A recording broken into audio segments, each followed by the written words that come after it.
चिंता संतानहंकारो यत्पादान् वृजनेन सूयानान्तान् निजाचार्यान् प्रणमामि मुहुर्मुहुः यदनुग्रहतो जन्तु सर्वदुःखातिगो भवेत् तमहं सर्वदा वन्दे श्रीमद्वल्लभनमः अज्ञानज्ञानान्धस्य ज्ञानाञ्जनशलाकया चक्षुरुन्मीलितं येन तस्मै श्रीगुरवे नमः नमामि यदये शेषे लीलाक्षि लाब्धिशाय लक्ष्मीसहस्रलीलाविमानं कलानिधिं चतुर्भिश्च दृष्टिष्ठता शब्दैर्विराजते योषो पंचधारदये नमः। આશેષ કંઈક કરો, તમારો અવાજ બહુ જ ઝીણો છે. જી જી જી હવે થોડોક આવ્યો. હા ચલો. જી જી હવે આવે છે. હા હવે થોડો આવ્યો, પહેલાથી સારો આવ્યો. ધન્યવાદ, પ્રણામ જીજી. હા રાકેશ. વાસુદેવદાસ છકડાનો છઠ્ઠો પ્રસંગ. અવાજ બંધ થઈ ગયો. વાસુદેવદાસ છકડાનો છઠ્ઠો પ્રસંગ. વાસુદેવદાસ પિતૃપક્ષમાં તેમને પિતૃપક્ષમાં તે બધે અવાજ ધીમો થઈ ગયો. પિતૃપક્ષમાંથી બધી ક્ષત્રિયોના ઘરે મહાપ્રસાદ લેવા આગ્રામાં ગયા હતા. ત્યારે તેમને ધોતી ઉપરનો દીક્ષા દ્રવ્ય જે પણ તે દીક્ષાના પૈસાથી તે ચોખા અને ખાંડ લઈ અને ભંડારમાં પધરાવતા મંદિરના. અને પછી તેમને ધોતી ઉપરનો કપડા, શાકઘર, ફૂલઘર, મંદિર વસ્ત્ર, ચોકી વસ્ત્ર એ બધું બધેમાં વિનિયોગ કરાવતા અને આવડા બધા નવા વસ્ત્રો જોઈએ અને શ્રી ગુસાઈજીએ વાસુદેવદાસ છકડાને પૂછ્યું કે તમે આવડા બધા વસ્ત્રો ક્યાંથી લાવ્યા? ત્યારે વાસુદેવદાસ છકડાએ કહ્યું કે વાસુદેવદાસ છકડાએ બધી વાત કહી ને ઈ સાંભળીને શ્રી ગુસાઈજી પ્રસન્ન થયા અને કહ્યું કે જો આને કહેવાય સાચો ભગવદીય લૌકિક ને અલૌકિક માં બદલી દીધો. અને જ્યારે પણ શ્રી ગુસાઈજી પ્રદેશ પધારતા ત્યારે વાસુદેવદાસ છકડા બી સાથે જતા અને એક છકડાનો ભાર એકલા જ ઉપાડ લેતા, એટલે તેમને વાસુદેવદાસ છકડા કહેવાય છે. બહુ સારું. આમાંથી એ શીખ મળે છે કે આપણે કોઈ પણ વસ્તુ મળે તો આપણે ઠાકોરજીમાં વિનિયોગ કરાવવી જોઈએ. જેમ કે આમાં વાસુદેવદાસ ને શાકઘર, ફૂલઘર બધું મળતું, ચોકી વસ્ત્ર ને તો તે ઠાકોરજીના ભંડારમાં પધરાવતા, ઠાકોરજીમાં વિનિયોગ કરતા. હા સરસ. આમાંથી શબ્દ છે લૌકિક. લૌકિક એટલે કે જે સંસારમાં હોય, આસક્ત હોય તેને લૌકિક કહેવાય. જે પણ અને અલૌકિક એટલે જે ઠાકોરજીની સેવામાં આસક્ત હોય તેને અલૌકિક કહેવાય. બીજો શબ્દ છે ગોકુલ. ગો એટલે ગાય અને કુલ એટલે ગાયોનું કુલ અને એને વ્રજ પણ કહેવાય છે. એક જગ્યાએ ઘાસ પૂરી થઈ જાય તો બીજી જગ્યાએ ગાયોને ચરાવવા લઈ જાય એટલે એને વ્રજ કહેવાય. શાબાશ.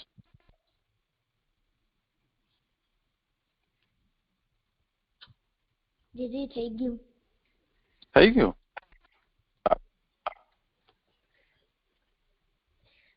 પ્રણામ જીજી.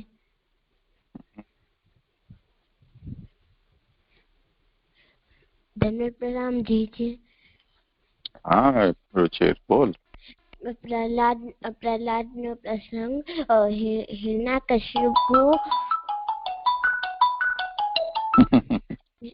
હિરણ્યકશિપુ પ્રહલાદનો પિતા હતો. એમને લાગતું ઈ બધાને કે તો મારી પૂજા કરો, હું જ બધા મારી પૂજા કરો તો જ એને પ્રહલાદને એમ કીધો કે તો પણ પ્રહલાદ તો વિષ્ણુ ઠાકોરજીનો ભક્ત હતો. તો કેટલી વાર સમજાવ્યો હિરણ્યકશિપુએ મારી પૂજા કરો, એમને ના કરી. પ્રહલાદે રુચિર અવાજ બહુ ધીમો આવે છે, તમે કંઈક કરો. હાથ પગ હલાવો નહીં, એકદમ સ્થિર બેસો અને ફોનને એકદમ મૂળાને અડાડી અને પછી બોલો. પ્રહલાદને પછી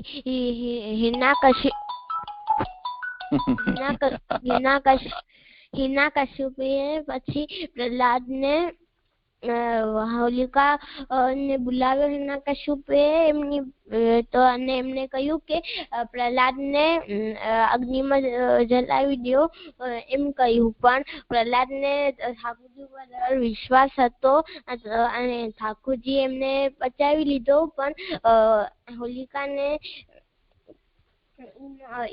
એ જલી ગયા. હોલિકા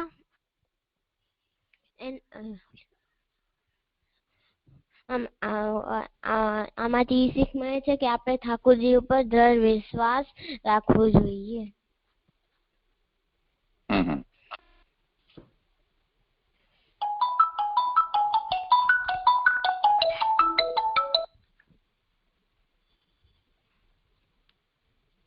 આજે તમે કોના ફોન થી કરો છો બચ્ચાઓ?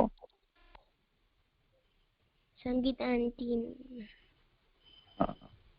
તો ગડબડી થઈ ગઈ. આજે કોઈનો નથી ફોન તમારો? સારું, ચલો કઈ વાંધો નહીં. હવે આજે કીર્તન કોઈ કરશે? દંડવત પ્રણામ. જી. હા રાશેષ. તે સોઈ વૃંદાવન તે સિયે હરિત ભૂમિ તે સિયે વીર વધુ ચલત સુહાઈ માઈ.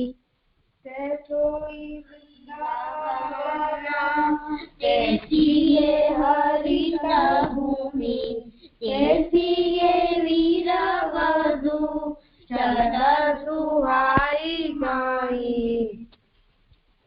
तेसे कोकिला कुमकुम कूजत तेसे नाचत मोर.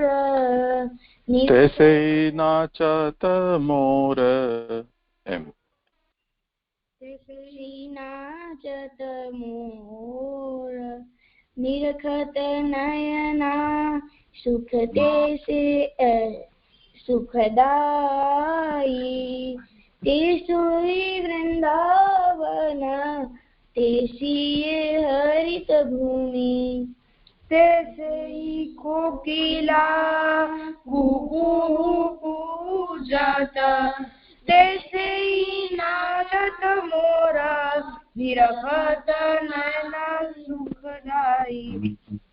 ते सोई वृंदावन ते सिए हरित भूमि ते सिए वीर वधु चलता सुहाई माई. ते से नवरंग बनी जोरी ते से गावत राग मल्हार. ते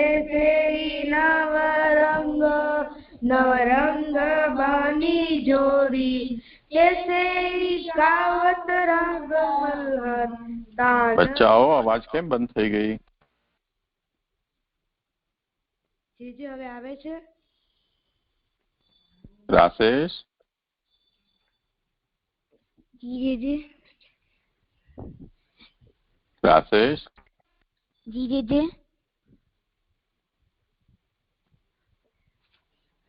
જી હવે અવાજ આવે છે? તમારો બિલકુલ અવાજ નથી આવી રહ્યો. જે આપનો અવાજ આવી રહ્યો છે પણ તમે કોઈ બીજાનો ફોન લઈ લો, એવું કરો. ભક્તિ કે કોઈ આવ્યું છે? ના જીજી.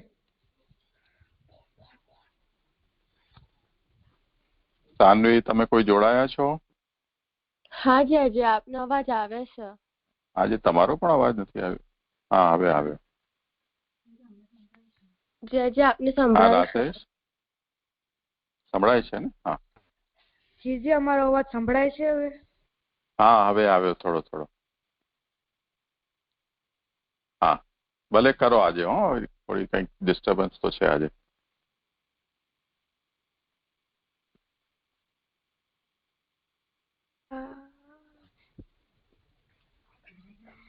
હવે આજે શું કરશો? હા, કરો કરો.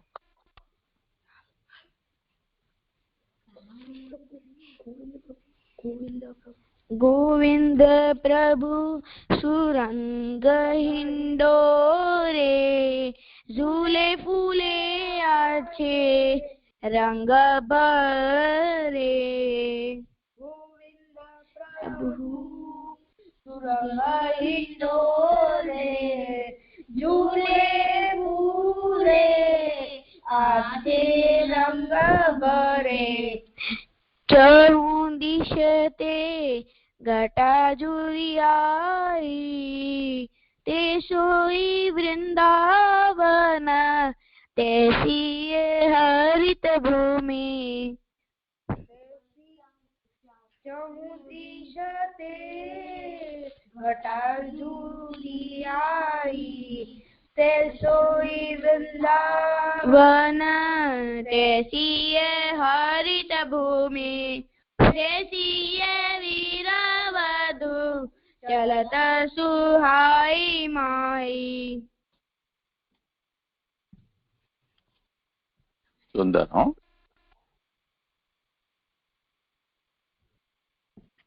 જીજી, હું આગળ કરું? શું કરવાનું છે? જીજી, કાલનું આવર્તન ને આગળનો શ્લોક. હા હા હા, કરો. જીજી, કાલે આપણે જોયું હતું કે જે સાધનાદી પ્રકાર વડે જે નવધા ભક્તિ, 9 પ્રકારની ભક્તિ માર્ગથી જેનો પ્રેમ પૂર્ણ હોય છે, તેને પ્રભુ ધર્મની સ્તુતિ વાળો ભાવ પર્વતમાંથી નીકળતી ઝરણાની બરોબર કહેવાય છે. તે આ ફોન થોડો મોઢા પાસે રાખ, અવાજ બહુ જ ધીમો આવે છે. જીજી, હવે આવે છે? હા, એકદમ મોઢાને અડાડીને ન રાખો. જી. તો આ જે અન્ય દેવતાની ઉપાસના કરનારા છે તે ભક્તિ છે, ઈ આત્મધર્મ છે અને વર્ણાશ્ર ધર્મ દેહવત છે. ભગવત ભક્તિ કરતા પણ વર્ણાશ્રમ ધર્મને છોડવો ન જોઈએ. હવે અહીંયા સાધનાદિ પ્રકાર વડેનો મતલબ જોઈએ તો એમાં આપણે જોઈએ કે વર્ણાશ્રમ ધર્મનું પાલન કરવું. તો શાસ્ત્રમાં કહેલી નવધા ભક્તિથી કોઈ ભક્તિ કરી રહ્યો છે, એના ભીતર કોઈ વખતે પ્રેમ જાગી ઉઠે છે. ભગવત ધર્મ પ્રકટ થાય એટલે ભગવત ધર્મો પણ એમાં સ્ફૂર્તિ થવા લાગે. તો એના ભાવ ઝરણાના જળ જેવા હોય છે. એમાં ઝરણામાં વરસાદનો સમય જળ વહેતું જોવા મળે છે. વરસાદ બંધ થઈ જાય તો તે પ્રવાહ પણ બંધ થઈ જાય છે. અને અહીંયા ચંદ્રમા નો ઝરણાના ઉદાહરણથી સમજાવ્યું છે. અહીંયા એટલે આ શ્લોકમાં ઝરણાના ઉદાહરણથી સમજાવ્યું છે એ વસ્તુને. જે પ્રવક્તાના અંદર અચાનક આવો પ્રેમ ભાવ દેખાઈ રહ્યો છે તે હંમેશા માટે રહેતો નથી. એ જીવના અંદર ફોર્સ છે. તો તે વર્ણાશ્રમ ધર્મનો પાલન શાસ્ત્ર બતાવેલ નવધા ભક્તિની સાથેને બધું કરી રહ્યો છે. આ બે સાધનોને કારણે તે ભગવાનના ગુણગાન કરી શકી રહ્યો છે. આ જે પ્રભાવ છે તે કાયમી નથી, કારણ કે તે કાયમી ભગવત ભક્તિ કાયમ નથી કરી રહ્યો. એ કારણે શ્રી મહાપ્રભુજી અહીંયા કહે છે કે આને વરસાદી નદીને બરાબર સમજાયું છે, એટલે કે ઝરણાને બરાબર સમજાયું છે. વર્ણાશ્રમ ધર્મ વગેરે આપેલા સાધનો છે અને નવધા ભક્તિ પણ તે ભગવાનનો એક કરવાની કરી લ્યો તો ઝરણા હંમેશા નથી હોતો, તેમજ આના ભાવ પણ હંમેશા નથી હોતા. મુક્તિની પ્રાપ્તિ માટે કરી રહ્યા છે એટલે તેમને મુક્તિની કામનાની ઈચ્છા હોવાને કારણે તેમના ભાવ નથી રહેતા. એટલે એ લોકો મુક્તિના ભાવથી આ બધું કરી રહ્યા હોય છે. નવધા ભક્તિ ને એમનામાં ભાવ હોય છે કાયમ નહીં, પણ એટલે એનામાં ભાવ કાયમ નથી હોતો એમ, કારણ કે એ લોકોની મુક્તિની કામના હોય છે. અને આવા જીવો એકાંતમાં નહીં પણ એવા જીવો સંગ કરવાથી મળે છે, જે કાલે એવું સમજાયું હતું.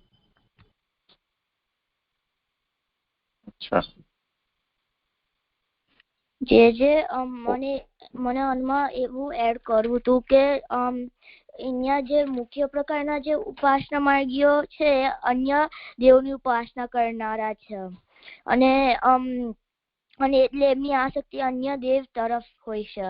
તો જો આવા જીવો ભગવત ગુણગાન ગાય તો એ બહુ સહજ નહીં હોતું. અને આવા ઉપાસક પહેલાના શ્લોકમાં કહ્યું કે આવા ઉપાસક ઝાખડ કે ઓશ સમાન છે, પણ અહીંયા કે સાધનાદિ પ્રકારે ન. તો અહીંયા પ્રકારના જે પ્રવક્તાઓ છે એ શાસ્ત્રમાં એવું કીધેલું છે કે ભક્તિ એ ભક્તિ જે છે આત્મધર્મ છે અને વર્ણાશ્રમ ધર્મ એ દેહ ધર્મ છે. એટલે ભક્તિ કરતા કરતા વર્ણાશ્રમ ધર્મને છોડવું નહીં અને એનું પાલન કરવું જોઈએ. નહીતર બાલબોધ કે ભક્તિવર્ધિની માં કીધેલું છે કે જો આપણે આવું ના કરીએ તો 2 ગણું બાર કે દોષ લાગશે. તો જો આપણે આવું 2 સાધનો કરીશું તો આપનામાં ઉભરો કે ફોર્સ થશે અને ભગવત ભાવનો. પણ આ ભગવત ભાવ એ ટેમ્પરરી હશે અને કન્સિસ્ટન્ટ નહીં હોય, કારણ કે એક કારણ એ છે કે આપણે આપની આસક્તિ અન્ય દેવ તરફ હોય છે અને આમનો જો આપને કે કોઈ ધક્કો મારે તો ઉભરો થાય છે, પણ જો ધક્કોનો ફોર્સ ઓછો થઈ જાય તો ઉભરો નહીં થાય. તો મને આવું એડ કરવું હતું જે. હા, બહુ સારું. આ વાતને હજી હા બોલ. મને ખાલી ક્લેરિફાય કરવું હતું કે જે ઉપાસના અને ભક્તિ વચ્ચેનો ડિફરન્સ એમાં જ છે કે જે ઉપાસના માર્ગી હોય એમને મુક્તિની કામના હોય, જ્યારે ભક્તિ માર્ગી હોય એમનું મુક્તિની કામના ના હોય. નહીં, એ તો જુદો વિષય છે. એક રીતે એ વાત ખોટી નથી. કોઈ પણ ફલની પ્રાપ્તિ માટે જ્યારે તમે ભક્તિ કરી રહ્યા છો તો એ ભક્તિ સોપાધિક કહેવાશે. ભક્તિ નિરુપાધિક ભક્તિ નહીં કહેવાય, એટલે સકામ કહેવાશે. તો સકામ જે ભક્તિ છે એમાં કદાચ ફોર્સ વધારે હોય, પરંતુ ભગવાનને એ પ્રકારનો ભક્ત નિષ્કામ ભક્ત જેટલો પ્રિય નથી હોતો, કેમ કે સ્વાર્થવશ કરી રહ્યો છે. હવે જે ઉપાસના છે એને ખાસ એ રીતે સમજો કે ભક્તિ અને ઉપાસના, આરાધના, પૂજા, અર્ચન, બીજા પણ આવા ઘણા બધા શબ્દો છે જે શબ્દો એકબીજાના અર્થમાં વપરાતા હોય છે. પણ જ્યારે આપણે ઉપાસના માર્ગ અને ભક્તિ માર્ગ એને આપણે કોઈ સ્પેસિફિક સેન્સમાં, એટલે ટેકનિકલ સેન્સમાં જ્યારે આપણે આ શબ્દોના પ્રયોગ કરી રહ્યા છીએ પારિભાષિકતયા, તે વખતે એનો સ્પષ્ટ મતલબ એવો થાય છે કે શાસ્ત્રમાં જણાવેલ વિધિ પ્રમાણે, નિયમ પ્રમાણે ભગવાનની પૂજા અર્ચના કરવી.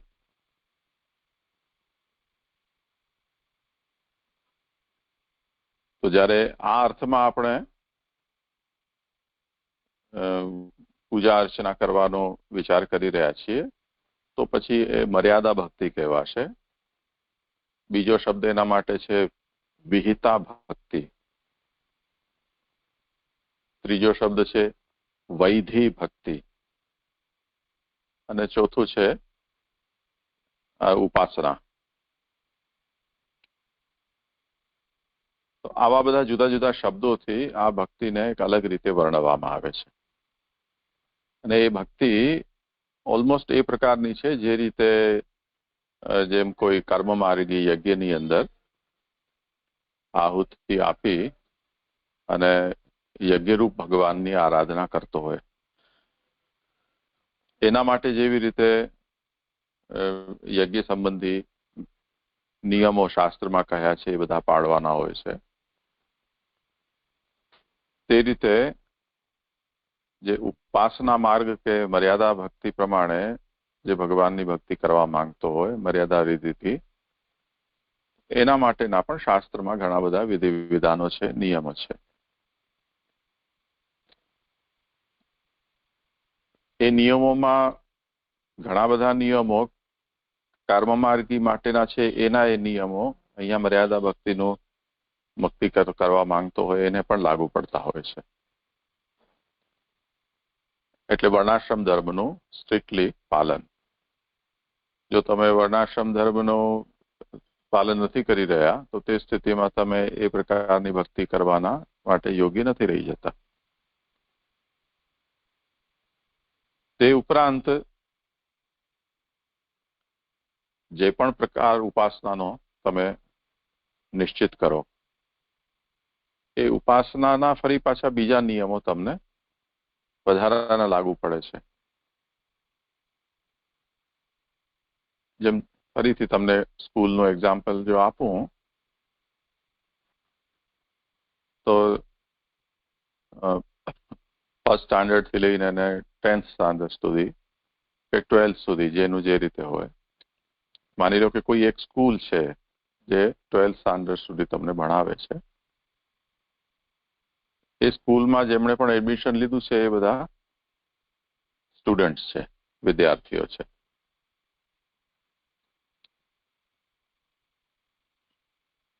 કેટલાક સ્કૂલના એવા નિયમો છે કે જે નિયમો બધા જ એ વિદ્યાર્થીઓ સ્કૂલના છે એમને એક સરખા લાગુ પડે છે. માન લો કે યુનિફોર્મ છે તો બધાને યુનિફોર્મ પહેરવાનું થશે. એના આવવાના ને છૂટી પડવાના જે સમય છે તે સમય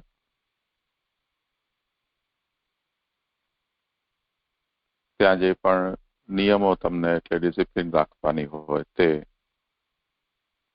પોતપોતાના ક્લાસરૂમમાં અને સીટ પર બેસવું, કરવું, તમને જે સૂચના આપવામાં આવે ધ્યાનથી સાંભળવી, એનું પાલન કરવું વગેરે વગેરે. આ બધા જનરલ રૂલ્સ છે જે બધાને કોમનલી એપ્લિકેબલ થતા હોય. પણ તમે પછી જે પણ કોર્સને ભણી રહ્યા છો તેના પછી સ્પેશિયલ રૂલ્સ હોય છે. એ જેના જે પણ થતા હોય તે એ જનરલ રૂલ્સના ઉપરાંત તમને પાળવાના હોય છે. એવી રીતે કર્મ માર્ગમાં અને ઉપાસના માર્ગમાં જે જનરલ નેચરના રૂલ્સ છે, સામાન્ય ધર્મો કે સામાન્ય નિયમો છે, જેને આપણે વર્ણાશ્રમ ધર્મ કહીએ છીએ, એ બંને કોમનલી પાળવાના છે. એટલે વગર વર્ણાશ્રમે તમે ઉપાસના કરી શકતા નથી.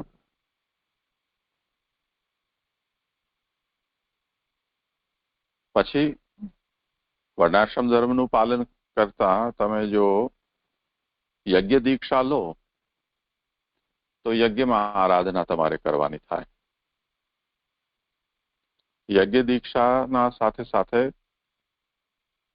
ઉપાસનાના મર્યાદા ભક્તિ માર્ગની પણ કોઈ તમે દીક્ષા લઈ રહ્યા છો તો એ સ્વતંત્ર ઉપાસના ભક્તિ પણ તમારે કરવાની થાય. તો યજ્ઞ જેવી રીતે મંત્ર વિધાનથી થાય છે તે જ રીતે ઉપાસના પણ મંત્ર વિધાનથી થાય છે. યજ્ઞની જેવી રીતે દીક્ષા હોય છે એવી રીતે ઉપાસનાની પણ દીક્ષા હોય છે.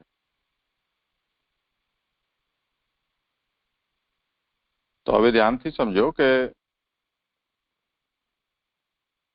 દેવાદ્યુપાસનોદ્ભુતાઃ પૃષ્વા ભૂમેરિવોદ્ગતાઃ. આમાં જે પ્રવક્તાઓ કયા છે એ કોઈ વૈષ્ણવ જ પ્રવક્તા હોય એવું જરૂરી નથી. કોઈ પણ દેવનો ઉપાસક છે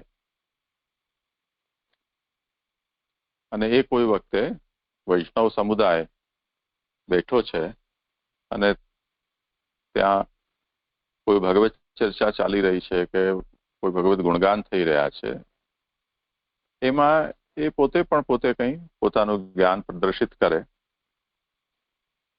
કે ભગવત ગુણ ગાય, તો એ સંગતિનો પ્રભાવ છે અને એક જાતનો આવેશ છે. એની પોતાની આસ્થા છે એ દેવતાંતર અન્ય દેવતાઓની અંદર એની આસ્થા જોડાયેલી છે અને તે કારણે એને શ્રી મહાપ્રભુજી ઝાકળનું પાણી ઓસતા જલ સાથે સરખાવ્યું છે. તે કોઈ ઉપયોગનો નથી. ભક્તિ માર્ગી માટે એનો સંગ કોઈ રીતે પણ ઉપયોગી નથી. હવે એ ચેપ્ટર ક્લોઝ થઈ ગયો. અન્ય દેવતાની ઉપાસના કરનારા છે એનો હવે કોઈ ચર્ચાનો વિષય નથી. હવે રહી વાત જે વૈષ્ણવ છે, કૃષ્ણ ભક્ત છે, પણ સાધનાદિ પ્રકારેણ નવધા ભક્તિ માર્ગતઃ. એટલે એને મર્યાદા ભક્તિ માર્ગની અંદર અથવા તો ઉપાસના માર્ગમાં જે રીતે વિષ્ણુ કે એના અવતારોની આરાધના કરવી જોઈએ, ભક્તિ કરવી જોઈએ, એની પદ્ધતિ ત્યાંથી સમજી છે, એની દીક્ષા લીધેલી છે અને મર્યાદા ભક્તિ પ્રકારે જે ઉપાસના કરી રહ્યો છે. સાથે સાથે મર્યાદા ભક્તિ માર્ગમાં એ વાત ઓર કહેલી છે જે બાલબોધમાં આપણે જોઈ છે કે તદાશ્રય તદીયત્વ બુદ્ધ્યૈ કિંચિત સમાચરેત સ્વધર્મમ અનુતિષ્ઠન વૈ ભારદ્વૈગુણ્ય મન્યતા. સ્વધર્મનો અનુષ્ઠાન એટલે સ્વધર્મનું પાલન કરતા કરતા આશ્રય અને તદીયતા એટલે ભક્તિ એ બંનેને જાળવવાની છે. તો આ બે વસ્તુ એવી છે કે એને બંનેને નભાવવું બહુ અઘરું છે.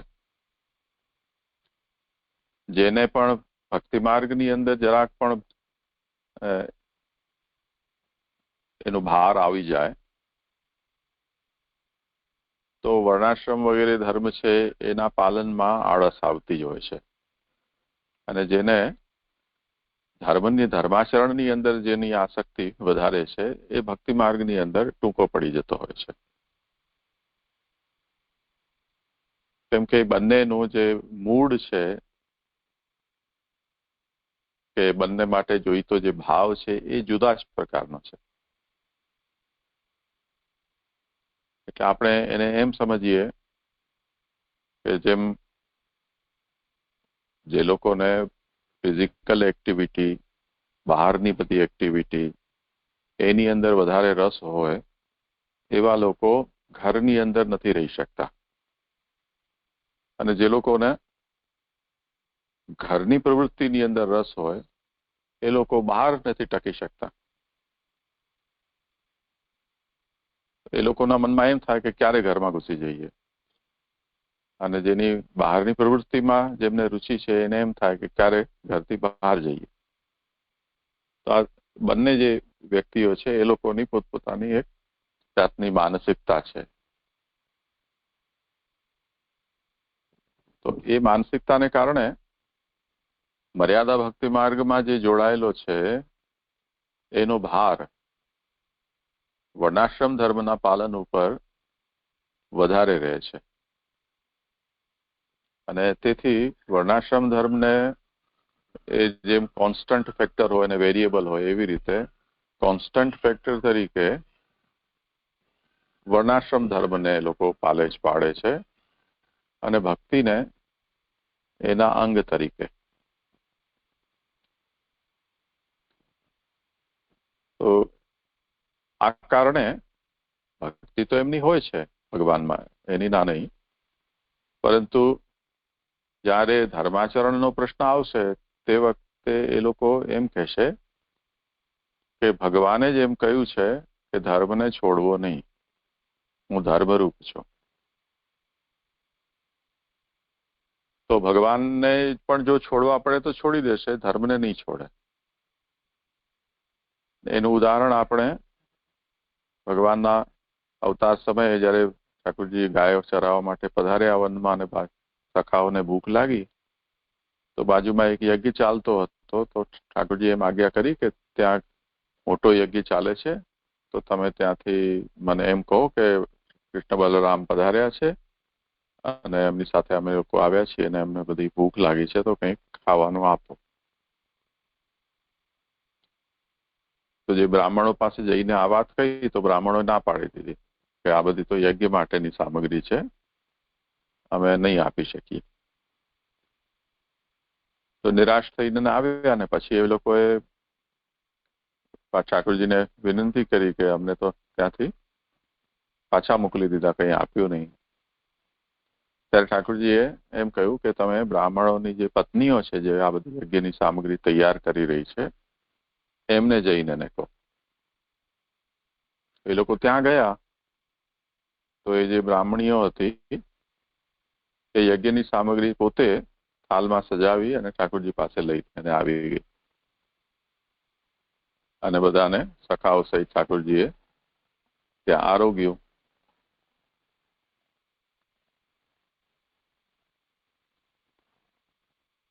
હવે બ્રાહ્મણોની અને એમના પત્નીઓની જે માનસિકતા છે એમાં અંતર શું હતો? બ્રાહ્મણોને એ ખબર ન હતી એવી વાત નથી કે આ ભગવાન શ્રી કૃષ્ણ છે એ પરબ્રહ્મ છે, એ યજ્ઞ પુરુષ છે, પરંતુ જે ધર્મનો આગ્રહ, નિયમને પાળવા માટેનો જે આગ્રહ છે એ એમના મનમાં એટલો બધો પ્રભાવી હતો કે સાક્ષાત ભગવાન પણ પધારે અને એમ કે આ યજ્ઞ તમે મારા માટે જ કરી રહ્યા છો અને હું આવી ગયો તો મને આપો, તો એ ભગવાનને ના આપે પણ અગ્નિની અંદર સ્વાહા કરશે. અગ્નિ, કેમ કે ભગવાનને અગ્નિ દ્વારા આપવાનો નિયમ છે. તો ભગવાન પધારે તો સીધા કેમ આપી શકાય? અગ્નિ દ્વારા આપીશું. તો વિષ્ણવે સ્વાહા એમ કરીને અગ્નિની અંદર એ હોમશે. અને યજ્ઞ પત્નીઓ છે, બ્રાહ્મણની પત્નીઓ છે, એ શુદ્ધ ભક્ત છે. એમના મનમાં એ ભાવના છે, એવી સમજ છે કે જેના માટે આ યજ્ઞ થઈ રહ્યો છે એ તો પોતે સામે ઉભો છે. પછી તે વખતે શાસ્ત્રમાં શું લખ્યું છે એ વાંચવાનું કે જે સન્મુખ પ્રકટ બિરાજી રહ્યા છે એ કહે છે એમ કરવાનું. તો મર્યાદા માર્ગ અને જે પુષ્ટિ ભક્તિ છે એમાં આ અંતર છે. હવે જો આપણે ત્યાં પવિત્ર એકાદશી દ્વાદશી આવી રહી છે, હમણાં નજીકમાં છે, એમાં પણ આ જ વાત છે. શ્રી મહાપ્રભુજી એકાદશીનું જાગરણમાં બિરાજ્યા હતા અને વિચાર ચાલી રહ્યો હતો દૈવી જીવનો ઉદ્ધાર કેમ કરવો, ભગવત સંબંધ એમનો કેમ કરાવવો. બીજે દિવસે પછી પવિત્ર દ્વાદશી હતી. તો ધર્મશાસ્ત્રના અનુસાર ઠાકોરજીને પવિત્ર બારસના દિવસે ધરાવવાની આજ્ઞા છે શાસ્ત્રની. પણ જયારે ઠાકોરજી મધ્યરાત્રે જ પ્રકટ થયા તો પછી શ્રી મહાપ્રભુજીએ વારસના માટે ધરાવેલ સિદ્ધ કરેલું પવિત્ર ત્યારે જ ધરાવી દીધું. શાસ્ત્રમાં કયું હશે તે કયું હશે ત્યારે પાછું ધરાવશું, પણ અત્યારે તો પ્રકટ થયા છે ઠાકોરજી કૃપા કરીને, તો એનાથી વધારે સારી વાત શું? તો ત્યારે જ ઠાકોરજીને પવિત્ર ધરાવી દીધા. આ પુષ્ટિ માર્ગનો ભાવ છે. હવે આના સ્થાને જો કોઈ મર્યાદા ભક્ત હોત તો એ પવિત્ર મૂકી રાખત અને એમ કહેત કે આજે તો નહીં ધરાવી શકાય, કેમ કે આજે એક દિવસ આપ વહેલા પધારી ગયા, કાલે ધરાવવાનો નિયમ છે, તો અમે તો કાલે ધરાવશું.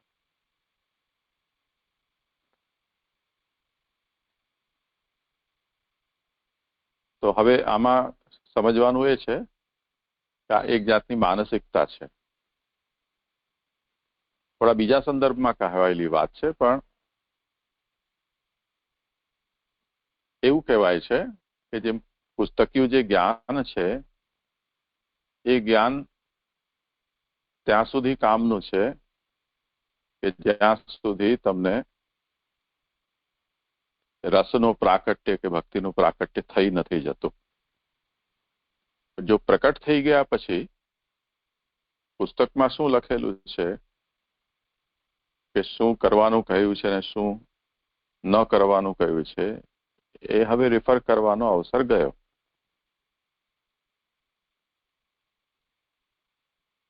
જેમ ભૂખ લાગી હોય તે વખતે એવી જોરથી ભૂખ લાગી હોય કે આ માણસ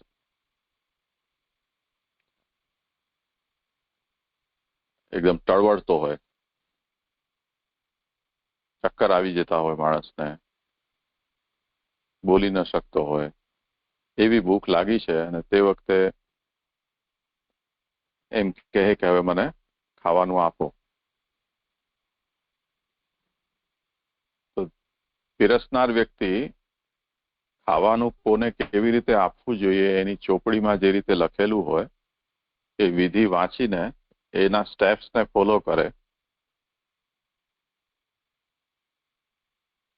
પછી બધું વાસણ સજાવે, એની અંદર એક એક વસ્તુ જે વસ્તુ જ્યાં રહેતી હોય ત્યાં એને સાજે, પછી એને એની સજાવટ કરે, કોઈના ઉપર દાડમ છાંટે ને કોઈના ઉપર ધાણાભાજી છાંટે ને કોઈમાં કોઈ પ્રકારનો ચમચો મૂકે, કોઈમાં કોઈ પ્રકારનું. ઓલો જે વ્યક્તિ ભૂખ્યો છે એના આંખે અંધારા આવી રહ્યા છે, એ જોઈને ને એવો ગુસ્સે થઈ જશે કે આના કરતા હું બહાર જઈને જમી આવું. આવું બધું ક્યારે શોભે કે જ્યારે ફુરસત હોય બંને પક્ષે.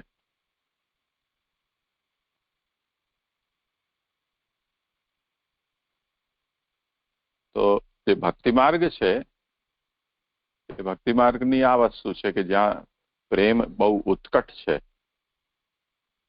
એકદમ ઇન્ટેન્સ છે, તીવ્ર છે, તે વખતે પછી બહુ વિધિ વિધાનો કે નિયમો આ બધી જોવાની ફુરસત રહેતી નથી અને એના પ્રત્યે એટલો બધો આગ્રહ પણ રહેતો નથી. જેનો ઠંડો છે પ્રેમ એને આ બધું સૂજે છે કે આમ પણ કરવું, તે કરવું, આનું ધ્યાન રાખવું, તેનું ધ્યાન રાખવું. જેમાં વાઘાજી રજપૂતના પ્રસંગમાં આવે છે કે ઠાકોરજીને એમણે પૂરણપૂરી સિદ્ધ કરી અને તે દિવસે ઠાકોરજીને સાથે ભોગમાં ઘી પધરાવવાનું એ ભૂલી ગયા ઠાકોરજી, અને પછી નોકરીએ જતા રહ્યા. એ સોલ્જર હતા. જયારે ઠાકોરજી એમને એમ જતાવ્યું કે આ પૂરણપૂરી સાથે ઘી તો પરસ્યું નથી, તમારા ગળામાં ખૂંચે છે. ઠાકોરજીના પરિશ્રમને એમને ધ્યાનમાં આવતા જ નોકરીમાંથી દોડતા આવ્યા અને જે સિપાહીના કપડા પહેરેલા હતા હથિયાર સાથે એવા ને એવા ઠાકોરજીને એમણે ટેરો સરકાવીને એને ઘી પધરાવ્યું.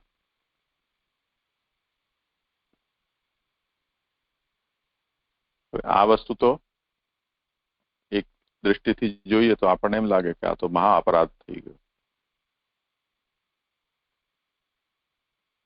ઠાકોરજીના પરિશ્રમનું નિવારણ કરવું, અવસરને સમજવું કે શાસ્ત્રના નિયમોને સાચવાને એ પ્રમાણે કરવું, એમાં આ પરિસ્થિતિમાં આપણે કોને પ્રાયોરિટી આપવી? તો મર્યાદા અને પુષ્ટિ એનો આ ભેદ છે. ગદાધરદાસજીના પ્રસંગમાં પણ આવે છે કે એમને કોઈ યજમાન પાસેથી કંઈ પ્રાપ્ત ન થયું, ઠાકોરજીને ભોગ ધરવા લાયક પણ ઘરમાં કંઈ હતું નહીં, તો એમણે ખાલી ઠાકોરજીને ઝારીજી ધરી અને પોઢાવ્યા. પછી અચાનક રાત્રે કોઈ યજમાન આવીને એમને કઈ દક્ષિણા આપી ગયા, તો તે જ વખતે બજારમાં ગયા અને મીઠાઈવાળાની દુકાનમાંથી જલેબી ખરીદી અને ઠાકોરજીને ત્યારે ને ત્યારે ભોગ ધરી. હવે આ બધા ઉદાહરણો એવા છે કે જેમાં બધા નિયમો છે એને તાક પર મૂકી દીધેલા છે,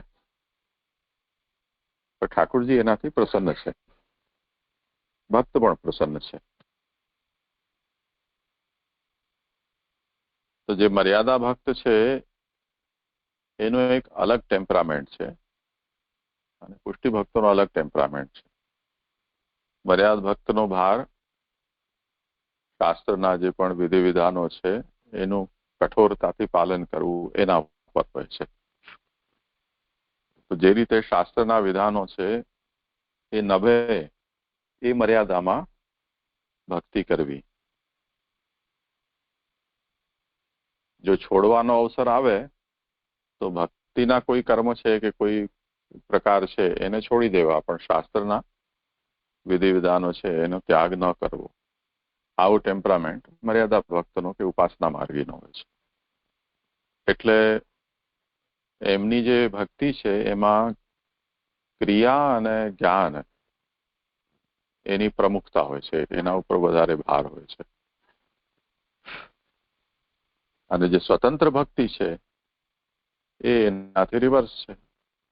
ક્રિયા જ્ઞાનના કરતા એમાં પ્રભુ પ્રત્યેનો જે સ્નેહ છે એ સ્નેહના ઉપર વધારે ભાર હોય છે.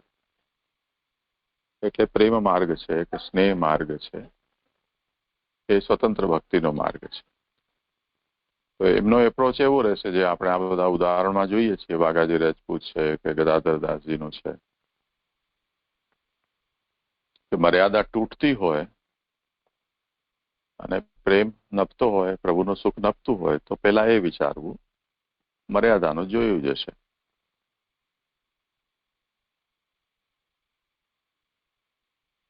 એટલે સાધનાદિ પ્રકારેણ નવધા ભક્તિ માર્ગત,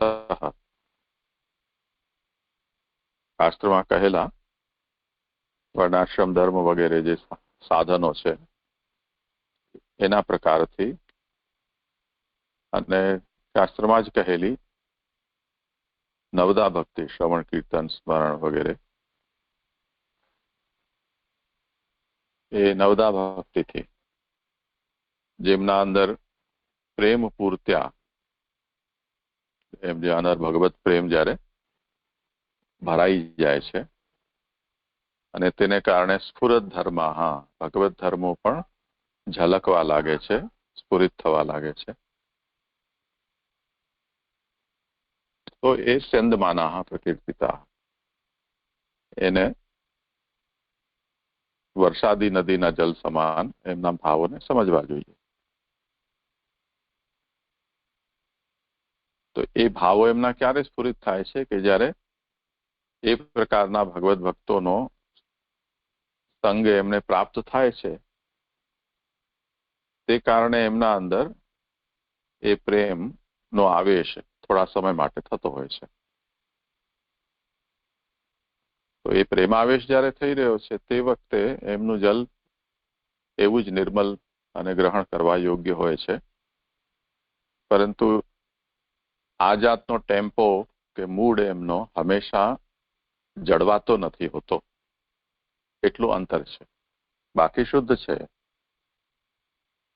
પરંતુ એમની પોતાની જે સીમા છે કે એ રીતે જળવાતો નથી. આ વાતને તમે એમ સમજી શકો, આ ઉદાહરણ તરીકે કહી રહ્યો છું, એને સર્વાંશમાં ઉદાહરણ નહીં માનતા, પણ હું એટલા માટે કહી રહ્યો છું કે જેમ ઘણા ઇન્ટરનેશનલ લેવલ ઉપરના જે કથાકારો કે કોઈ ગાયક સંગીતકાર હોય કે નૃત્યકારો હોય, એ લોકોની રેપ્યુટેશન કોઈ એક લેવલ ઉપર પહોંચી ગઈ હોય, તે પછી એમનું એક સ્ટાન્ડર્ડ ફિક્સ થઈ જાય છે કે આટલું ઓડિયન્સ મને જોઈએ, આ પ્રકારનું ઓડિટોરિયમ કે પંડાલ તમને જોઈએ, આ જાતની ડેકોરેશન અને તમારા પ્રોગ્રામ છે એનું કેનવાસિંગ, એડવર્ટાઇઝિંગ છે એ આ લેવલે હોવું જોઈએ. અને કેટલી સંખ્યામાં લોકો એ લોકો કે 50,000 માણસ તો ઓછામાં ઓછા જોઈએ છે, તો જ અમે પ્રોગ્રામ આપીશું. તો જ્યારે એ પ્રકારનું જ્યારે એન્વાયરમેન્ટ ત્યાં આપણે ક્રિએટ ન કરી શકીએ તો એ લોકોનો મૂડ જ ન બને પ્રોગ્રામ આપવાનો. તો આ જે ભાવ છે એ ભાવ સર્ટન એન્વાયરમેન્ટમાં જ પ્રકટ થાય છે, અધરવાઇઝ નથી થઈ રહ્યું.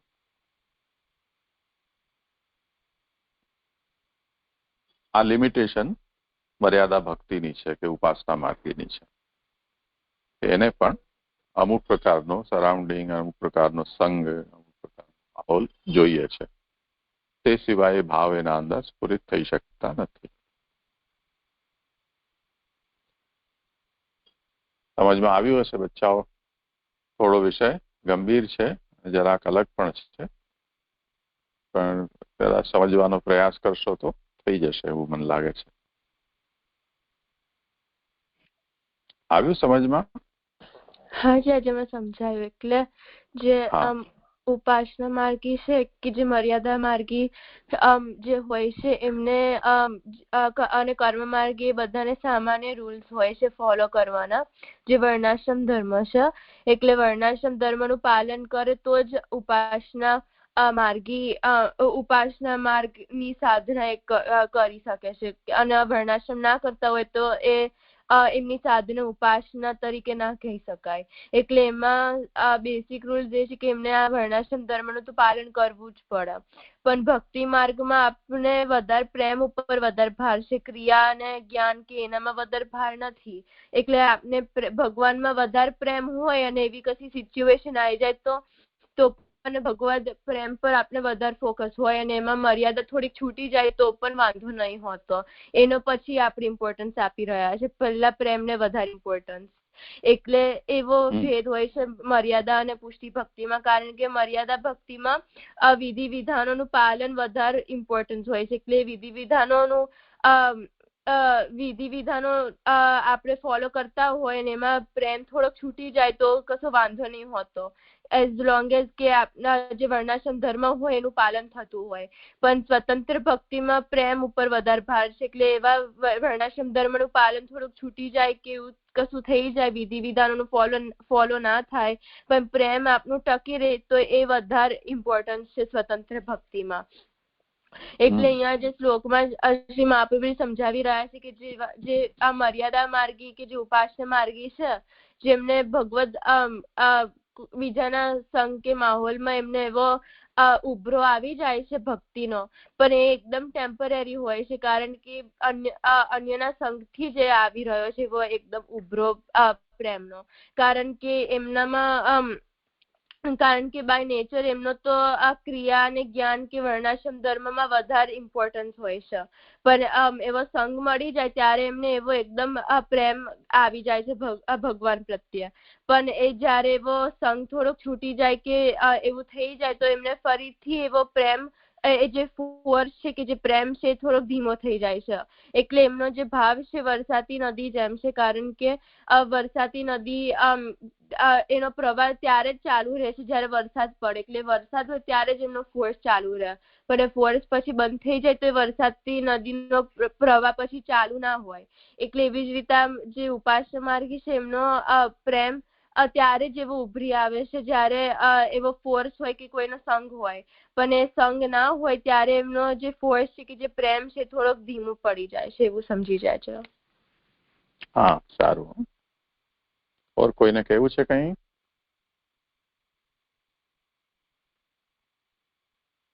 બચ્ચાઓ? ના જી. સારું, ભલે. ચલો, તો અહીંયા આજે